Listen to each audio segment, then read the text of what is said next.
बच्चों, आप लोग कैसे हैं? आई होप आप लोग अच्छे होंगे, मज़े में होंगे। आप लोगों का हमारे चैनल विनू स्टडी में स्वागत है। बच्चों, इस वीडियो में हम आप लोगों को न्यूट्रॉन की खोज के बारे में बताएंगे। Discovery of neutron. बिना टाइम को वेस्ट किए अपने टॉपिक पर चलते हैं। बच्चों, एक बात और है, वीडियो अच्छी लगेगी तो लाइक कीजिएगा, सब्सक्राइब कीजिएगा, बेल आइकन को दबाना मत भूलिएगा, ठीक है। चलिए चलते हैं। न्यूट्रॉन की खोज। एक परमाणु का द्रव्यमान केवल प्रोटॉन के द्रव्यमान पर ही निर्भर नहीं होता बच्चों।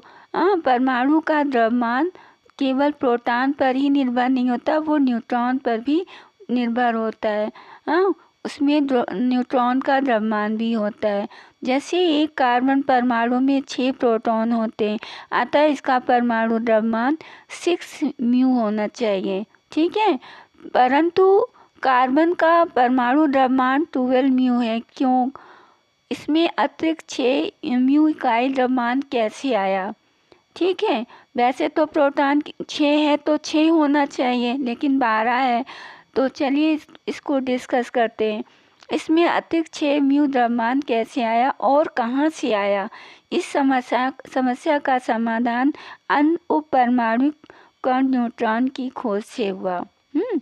अनपरमाणुक कण न्यूट्रॉन की खोज से हुआ।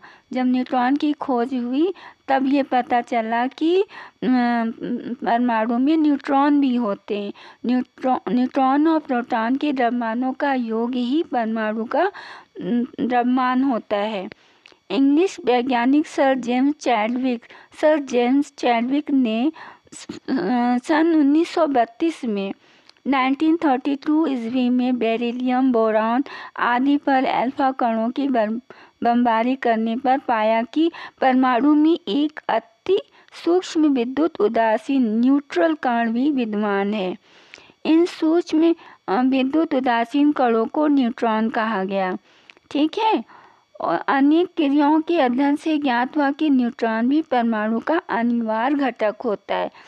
अनिवार्य घटक होता है, अर्थात न्यूट्रॉन परमाणु का वह अनिवार्य घटक है जो विद्युत उदासीन है। बच्चों, न्यूट्रॉन उदासीन होता है, उसमें कोई आवेश नहीं होता, ठीक है। प्रोटॉन में धनावेश होता है, इलेक्ट्रॉन में ऋण आवेश होता है, तथा इसमें कोई आवेश नहीं है। इसका द्रव्यमान प्रोटॉन के द्रव्यमान के बराबर होता है, ठीक है। न्यूट्रॉन का आपेक्षिक द्रव्यमान 1 म्यू इकाई है। केवल हाइड्रोजन परमाणु को छोड़कर सभी तत्वों के परमाणु में न्यूट्रॉन होता है, केवल हाइड्रोजन परमाणु में नहीं होता। अतः एक परमाणु के महत्वपूर्ण उप परमाणु कण इलेक्ट्रॉन, प्रोटॉन और न्यूट्रॉन है, ठीक है। कौन कौन है महत्वपूर्ण कण? इलेक्ट्रॉन, प्रोटॉन तथा न्यूट्रॉन, यही उप परमाणु कण होते हैं। अब परमाणु के मूल कण पे आते हैं। मूल कण कौन कौन से होते हैं? वही इलेक्ट्रॉन, प्रोटॉन, न्यूट्रॉन होते हैं परमाणु में, ठीक है। अब चलते हैं, ये है मूल कण, इलेक्ट्रॉन है, इसका प्रतीक ई होता है, ऊपर ऋणावेश होता है। इनका आवेश कितना होता है? 1.6 × 10⁻⁻19 कूलम का ऋणावेश होता है, ठीक है। और द्रव्यमान कितना होता है? इलेक्ट्रॉन का द्रव्यमान तो नहीं के बराबर होता है। ग्राम में 9.109 × 10⁻⁻28 ग्राम होता है, मतलब 0.005486 AMU, मतलब नहीं के बराबर इनका द्रव्यमान होता है। ये मान के चलना होता है कि इलेक्ट्रॉन का द्रव्यमान नगण्य होता है। इसकी खोज किसने की थी? सर जे थॉमसन ने की थी। दूसरा है मूल कण प्रोटॉन है, इसको स्मॉल p होता है और ऊपर प्लस का चिन्ह होता है, या फिर H+ होता है, इधर बाईं ओर नीचे की ओर 1 होता है। ये इसका प्रोटॉन का प्रतीक है। इसका आवेश कितना होता है? 1.6 × 10⁻⁻19 कूलम का धनावेश, बिल्कुल इलेक्ट्रॉन की तरह होता है। जितना इलेक्ट्रॉन का होता है उतना ही प्रोटॉन का होता है। बस अंतर ये होता है, इसमें ऋण आवेश होता है, इसमें धन आवेश होता है। इसका द्रव्यमान कितना होता है? 1.6605 इंटू 10⁻⁻24 ग्राम होता है, या इस तरीके से भी लिखते हैं 1.00727 AMU। इनकी खोज कौन किए थे? रदरफोर्ड ने किया था। तीसरा है न्यूट्रॉन। इसको स्मॉल एन से इंडिकेट करते हैं। इनका प्रतीक क्या है? चिन्ह एन है। हाँ, आवेश इसमें शून्य होता है। इनका द्रव्यमान कितना होता है? 1.6750 इंटू 10⁻⁻24 ग्राम, या 1.00867 AMU। इनकी खोज किसने की थी? चैडविक ने किया था। अब ये MU क्या है? AMU को हमने एक वीडियो में, पिछली वीडियो में बताया था। AMU को यूनिफाइड मास द्वारा प्रदर्शित करते हैं। ठीक है बच्चों, ये आई होप अच्छे से समझ में आ गया होगा। तत्व के परमाणु द्रव्यमान। किसी तत्व का परमाणु द्रव्यमान उसमें उपस्थित प्रोटॉन तथा न्यूट्रॉन के द्रव्यमानों के योग के बराबर होता है। मतलब किसी भी परमाणु का द्रव्यमान उसके नाभिक में जो प्रोटॉन और न्यूट्रॉन उपस्थित होते हैं, दोनों के द्रव्यमानों के योग के बराबर होता है। वही जो योग होता है वही वास्तव में परमाणु का द्रव्यमान होता है। प्रत्येक प्रोटॉन तथा न्यूट्रॉन का आपेक्षिक मतलब रिलेटिव द्रव्यमान 1 होता है, 1 होता है। कार्बन में 6 प्रोटॉन तथा 6 न्यूट्रॉन उपस्थित होते हैं, अतः कार्बन का परमाणु द्रव्यमान 12 होगा। दोनों जुड़ जाते हैं। कार्बन का परमाणु द्रव्यमान इज इक्वल टू प्रोटॉनों का द्रव्यमान प्लस न्यूट्रॉनों का द्रव्यमान। 6U प्रोटॉन का द्रव्यमान होता है प्लस CU न्यूट्रॉनों का द्रव्यमान होता है। दोनों जुड़कर 12U होते हैं। कार्बन का 12 होता ही है। इसी प्रकार नाइट्रोजन परमाणु में 7 प्रोटॉन होते तथा 7 न्यूट्रॉन होते हैं, तो नाइट्रोजन का परमाणु द्रव्यमान कितना होगा? 14U होगा। सोडियम परमाणु में 11 प्रोटॉन होते हैं और 12 न्यूट्रॉन होते, अतः इनका परमाणु द्रव्यमान 23 होगा, 23U होगा। इसी तरह से निकाला जाता है परमाणु द्रव्यमान। अब चलते हैं परमाणु की संरचना पर। ठीक है, स्ट्रक्चर ऑफ एन एटम। बहुत से वैज्ञानिकों ने अलग अलग तरह के परमाणु मॉडल प्रस्तुत किए। बहुत से वैज्ञानिक ने अपने अपने परमाणु मॉडल प्रस्तुत किए। इन लोगों ने बताया कि 3 उप परमाणु कण इलेक्ट्रॉन, प्रोटॉन एंड न्यूट्रॉन कैसे व्यवस्थित मतलब अरेंज रहते हैं। हाँ, हम लोग क्या पढ़ रहे हैं? परमाणु की संरचना।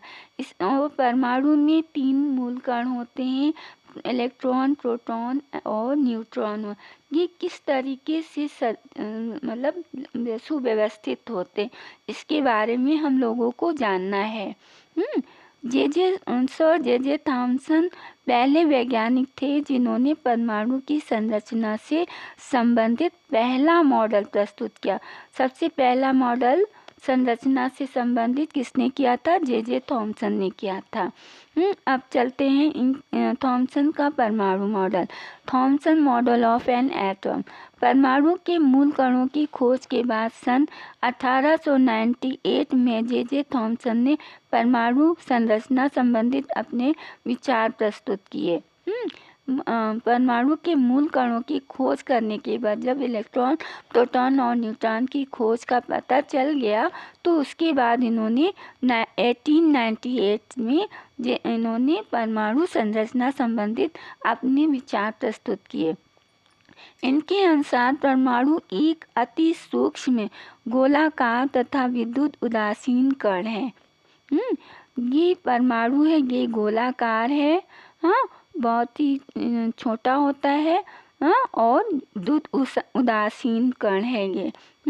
बिल्कुल ये तरबूज की तरह गोलाकार उदासीन है ये। हाँ, ये बाहरी रूप है।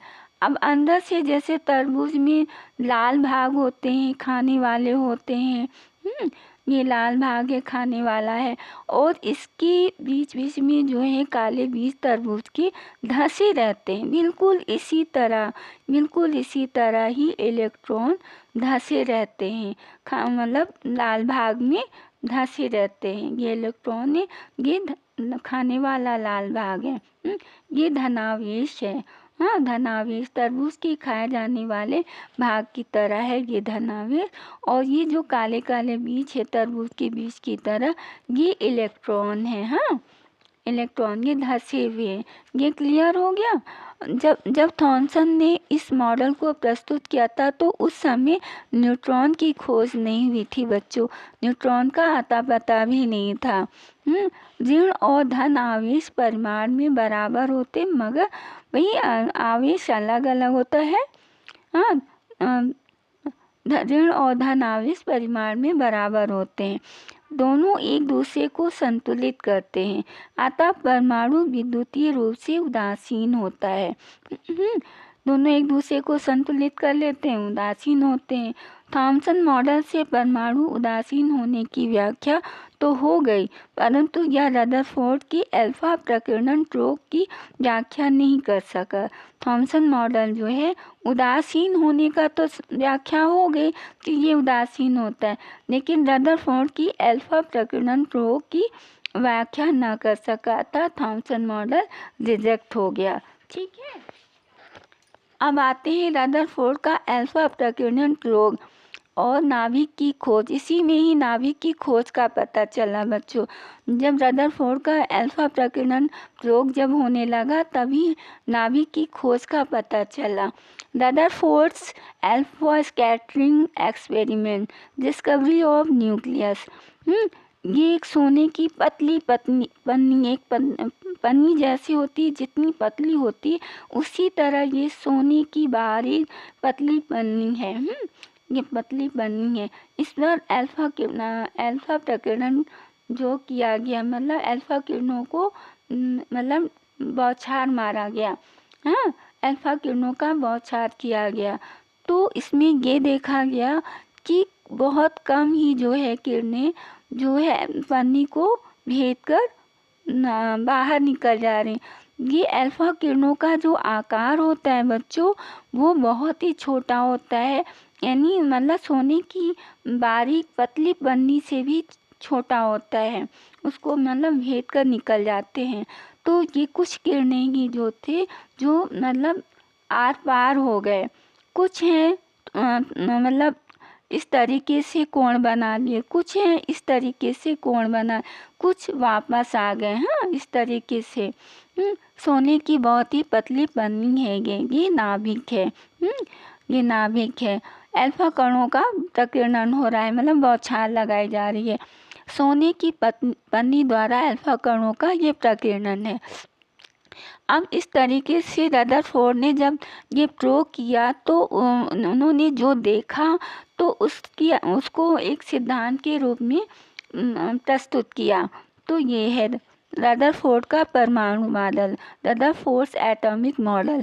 अल्फा प्रकीर्णन प्रयोग के आधार पर रदरफोर्ड ने परमाणु संरचना सिद्धांत इस प्रकार प्रस्तुत किया। जो रिजल्ट उन्होंने देखा उसका एक सिद्धांत बना लिया। सिद्धांत तो वो इनका सिद्धांत परमाणु संरचना के आधार पर था। तो इस तरीके से उन्होंने बताया। उनके सिद्धांत में क्या क्या बातें हैं ये देखते। पहला, अधिकांश अल्फा कण सोने की पन्नी को पार करके बिना विचलित हुए सीधे निकल गए। हाँ, ये सीधे निकल रहे हैं, अतः परमाणु का अधिकांश भीतरी भाग खाली होता है, एम्प्टी होता है। ये सब खाली भाग होता है। इससे ये सिद्ध हुआ कि ये यहाँ पर कुछ नहीं है,